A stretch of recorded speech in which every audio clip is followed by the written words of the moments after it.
ಚಿಕ್ಕಮಗಳೂರು ಮತ್ತೆ ಉಡುಪಿ ಜನ ಗೋಬ್ಯಾಕ್ ಅಂತ ಹೇಳಿದ್ಮೇಲೆ ಇನ್ ಬೆಂಗಳೂರು ಪುಕ್ಸಟ್ಟೆ ನಾವೇನು ವೆಲ್ಕಮ್ ಅಂತ ಮಾಡ್ಬೇಕಾ?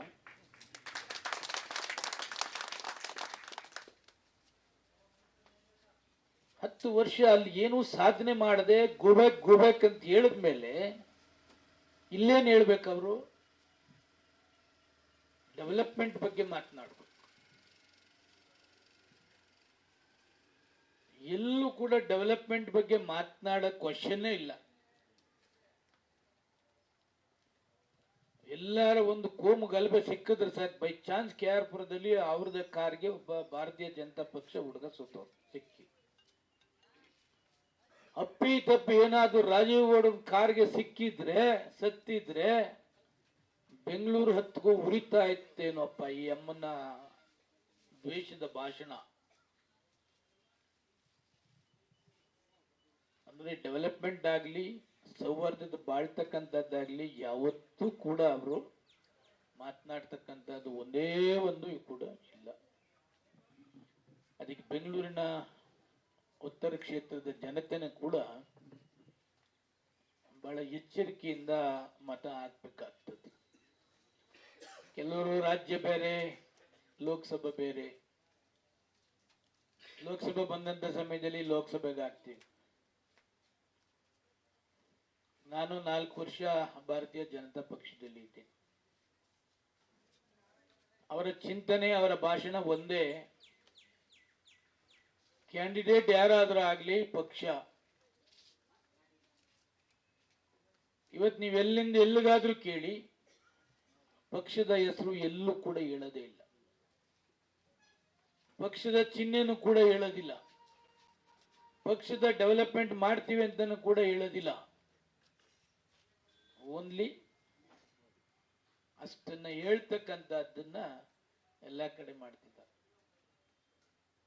ಎಷ್ಟೋ ಸಾರಿ ಚರ್ಚೆ ಆಗಿದೆ, ಇದು ಇಂಡಿವಿಜುವಲ್ ಹೆಸರ ಮೇಲೆ ನಾವು ಪಕ್ಷ ತೀರ್ಮಾನವನ್ನ ಮಾಡೋದಿಲ್ಲ.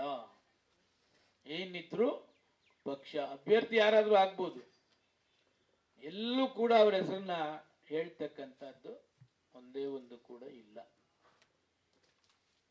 ಅಟ್ಲೀಸ್ಟ್ ಲೋಕಸಭೆಯಲ್ಲಿ ಒಬ್ಬ ಸಮರ್ಥ ನಾಯಕ ಮಾತನಾಡ್ತಕ್ಕಂಥವ್ರು ಒಬ್ಬರು ಇಲ್ಲ. 25 ಜನ ಲೋಕಸಭಾ ಸದಸ್ಯರನ್ನ ತಾವು ನೋಡಿದ್ದೀರಿ. ಅವ್ರು ಬೇಡ, ಅಟ್ಲೀಸ್ಟ್ ಮಂತ್ರಿಗಳಾದ್ರೂ ಪ್ರೈಮ್ ಮಿನಿಸ್ಟರ್ ಹತ್ರ ಕುಳಿತು ಮಾತನಾಡ್ತಕ್ಕಂಥ ಒಬ್ಬನೇ ಒಬ್ಬ ಮಂತ್ರಿಗಳು ಕೂಡ ಇಲ್ಲ. ಸನ್ಮಾನ್ಯ ಮುಖ್ಯಮಂತ್ರಿಗಳು ಒಂದು ಘೋಷಣೆ ಮಾಡಿದ್ರು ಬಜೆಟ್ನಲ್ಲಿ, 25 ಲಕ್ಷ ಮಹಿಳೆಯರು ಏನು ಮಿಲ್ಕ್ ಸೊಸೈಟಿಗೆ ಹಾಲನ್ನು ಹಾಕ್ತಾರೆ, ನಂದಿನಿ ಕ್ಷೀರ ಸಮೃದ್ಧಿ ಬ್ಯಾಂಕ್ ಮಾಡಬೇಕು ಅಂತೇಳಿ ಬಜೆಟ್ನಲ್ಲಿ 100 ಕೋಟಿ ಘೋಷಣೆ ಮಾಡಿ ಅದನ್ನ ರಾಜ್ಯಸಭಾ ಎಲೆಕ್ಷನ್ ಬಂದಂತ ಸಮಯದಲ್ಲಿ ನಿರ್ಮಲಾ ಸೀತಾರಾಮನ್ ಅವರಿಗೆ ಮನವರಿಕೆ ಮಾಡಿಕೊಟ್ರು. ಅವ್ರ ಕೈ ಕೆಳಗಡೆ ರಿಸರ್ವ್ ಬ್ಯಾಂಕ್ ಬರೋದ್ರಿಂದ ಇದು ಬಜೆಟ್ ನಲ್ಲಿ ಘೋಷಣೆ ಮಾಡಿದ್ದೇವೆ. 25 ಲಕ್ಷ ಮಹಿಳೆಯರಿಗೆ ಇದು ಅನುಕೂಲ ಆಗ್ತದೆ. ಅವರಿಗೆ ಸಪರೇಟ್ ಬ್ಯಾಂಕ್, ನಬಾರ್ಡ್ ಇಂದ ಬೇರೆಯಿಂದ ಅವರಿಗೆ ಅನುಕೂಲ ಮಾಡಿದ್ರೆ ಆ 25 ಲಕ್ಷ ಮಹಿಳೆಯರು ಏನು ಹಾಲಾಗ್ತಾರೆ ಅವರ ಹಣ ಸಂಪಾದನೆ ದ್ವಿಗುಣ ಆಗ್ತದೆ. ಅಮಿತ್ ಶಾ ಅವರನ್ನ ಕರೆಸಿದ್ರು, ನಾನೇ ಆ ಕಾರ್ಯಕ್ರಮವನ್ನು ಏರ್ಪಾಡು ಮಾಡಿದೆ. ಲೋಗೋ ಬಿಡುಗಡೆ ನಂದಿನಿದು ಅಮಿತ್ ಶಾ ಅವರಿಗೂ ಮಾಹಿತಿಯನ್ನ ಕೊಟ್ಟವರು. ಅವರು ಲೋಗೋ ಬಿಡುಗಡೆ ಮಾಡಿ ಈ ಬ್ಯಾಂಕ್ ನಿಂದ ಅನುಕೂಲ ಆಗ್ತದೆ, ಒಳ್ಳೆ ಸ್ಕೀಮ್ ಮಾಡಿದ್ದಾರೆ, ಗುಜರಾತ್ ನಲ್ಲಿ ಈ ತರದ್ದು ಬಹಳ ಬೇಗವಾಗಿ ಬೆಳೀತಾ ಇದೆ ನಂದಿನಿ, ಅಲ್ಲೂ ಕೂಡ ಇದಾದ್ರೆ 25 ಲಕ್ಷ ಮಹಿಳೆಯರಿಗೆ ಆಗ್ತದೆ. ನಾನು 2 ಸಾರಿ ಡೆಲ್ಲಿ ಪ್ರವಾಸ, ಅಮ್ಮನ ಅಪಾಯಿಂಟ್ಮೆಂಟ್ ಕೊಡ್ಲಿಲ್ಲ, ಭೇಟಿನೂ ಆಗಲಿಲ್ಲ. ಅಮಿತ್ ಶಾ ಅವರು ಸಭೆ ಕರೆದಿದ್ರು ಎಲ್ಲ ಸಹಕಾರ ಮಂತ್ರಿಗಳಿಗೆ, ಅವ್ರ ಗಮನಕ್ಕೂ ತಂದು ಅವ್ರಿಗೂ ಏನು ಕೇರ್ ಮಾಡಲಿಲ್ಲ. ಕೊನೆಗೆ ಮುಖ್ಯಮಂತ್ರಿಗಳು 2 ಸಾರಿ ಭೇಟಿ ಮಾಡಿ ಅಮ್ಮನಿಗೆ ಜ್ಞಾಪಕ ಮಾಡಿದ್ರು. ನಾವು ಘೋಷಣೆ ಮಾಡಿದ್ದೇವೆ, ಬಜೆಟ್ ಅಲ್ಲಿ 100 ಕೋಟಿ ಬಿಡುಗಡೆ ಮಾಡಿದ್ದೇವೆ. ಅಮಿತ್ ಶಾ ಅವರು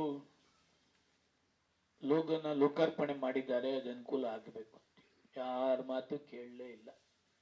ಆ ಸ್ಕೀಮು ಕೂಡ ಹೋಯ್ತು. ಅಂತ ದುರಹಂಕಾರಿ ಅವಳು ನಿರ್ಮಲಾ ಸೀತಾರಾಮನ್ ಅವರು ಇನ್ನು ಕರ್ನಾಟಕಕ್ಕೆ ಬರಬೇಕಾದಂತ ಹಣ ಬಿಡುಗಡೆ ಮಾಡ್ತಾರ.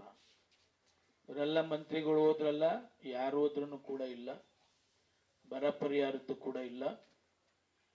ಇಷ್ಟು ಜನ ಲೋಕಸಭಾ ಸದಸ್ಯರಿದ್ದಾರೆ, ಈ ಬರ ಪರಿಹಾರಕ್ಕಾದ್ರೂ ಇಷ್ಟು ಹಣ ಬಿಡುಗಡೆ ಮಾಡಿ ಅಂತಕ್ಕಂಥ ಹೇಳ್ತಕ್ಕಂಥ ಕೇಳ್ತಕ್ಕಂಥ ಒಬ್ಬನೇ ಒಬ್ಬ ಹೃದಯ ಇರ್ತಕ್ಕಂಥ ಲೋಕಸಭಾ ಸದಸ್ಯನು ಒಬ್ಬನೇ ಇಲ್ಲ. ಇವತ್ತು ಇವ್ರು ಯಾರೋ ಬಂದು ಮಾತಾಡ್ತಾರೆ, ಏನು ಆಕಾಶ ಭೂಮಿಗೆ ಇಳಿತಕ್ಕಂಥದ್ದನ್ನ ಮಾಡ್ತಾರೆ. 15 ವರ್ಷ ಅವ್ರಿಗೆ ತಾವೆಲ್ಲ ಕೂಡ ಸಂಪೂರ್ಣ ಸಹಕಾರವನ್ನ ಕೊಟ್ಟಿದ್ರಿ. ಈ ಸಾರಿ ಒಬ್ಬ ಬದಲಾವಣೆ ಮಾಡಬೇಕು ಅಂತಕ್ಕಂಥದ್ದನ್ನ ತಾವು ಚಿಂತನೆಯನ್ನ ಕೂಡ ಮಾಡಬೇಕಾಗ್ತದೆ. ಇನ್ನು ಈ ಭಾಗದ ಚಿಗುಲಹಳ್ಳಿ ಬಹಳಷ್ಟು ಡೆವಲಪ್ಮೆಂಟ್ ಮಾಡ್ತಕ್ಕಂಥದ್ದಕ್ಕೆ ಎಲ್ಲ ಪ್ರಮುಖರುಗಳು ಕೂಡ ಮಾಡ್ತಾ ಇದ್ದಾರೆ. ನಮ್ಮ ಯಜಮಾನರು ಪಂಚಾಯತ್ ಎಲ್ಲ ಒಂದೇ ಬೇಡಿಕೆ, UGD 1 ಮಾಡಬೇಕು ಅಂತಕ್ಕಂಥದ್ದನ್ನ ಕೂಡ ಅವರ ಬಯಕೆ. ಸುಮಾರು 2 ಕೋಟಿ ಹಣನೂ ಕೂಡ ಸರ್ಕಾರ ಬಿಡುಗಡೆಯನ್ನ ಮಾಡಿದ್ದಾರೆ.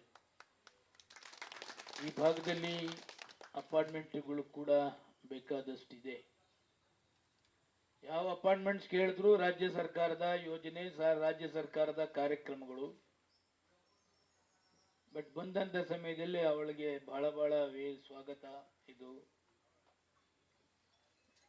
ಅದರಿಂದ ತಾವೆಲ್ಲ ಮನಸ್ಸು ಮಾಡಿ ಬದಲಾವಣೆ ಮಾಡ್ತಕ್ಕಂಥದ್ದಕ್ಕೆ ತಂದ್ರೆ ಸ್ವಲ್ಪ ಕರ್ನಾಟಕದಲ್ಲಿ ವಿಶೇಷವಾಗಿ ಬೆಂಗಳೂರಿನ ಬಗ್ಗೆ ಸಮಗ್ರವಾಗಿ ಮಾತನಾಡ್ತಕ್ಕಂಥದ್ದಕ್ಕೆ ಒಂದು ಚಾಲನೆ ಸಿಗ್ತದೆ ಅಂತ ಹೇಳಿ ನನ್ನ ಮಾತನ್ನು ಮುಕ್ತಾಯ ಮಾಡ್ತೀನಿ. ನಮಸ್ಕಾರ.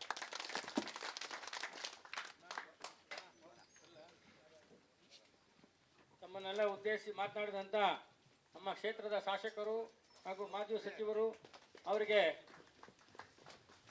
ಧನ್ಯವಾದಗಳನ್ನು ಹೇಳ್ತಾ ಅವರಿಗೆ ಹಾರವನ್ನು ಕಾರ್ಯಕರ್ತರು ಹಾಕ್ತಾ ಇದ್ದಾರೆ.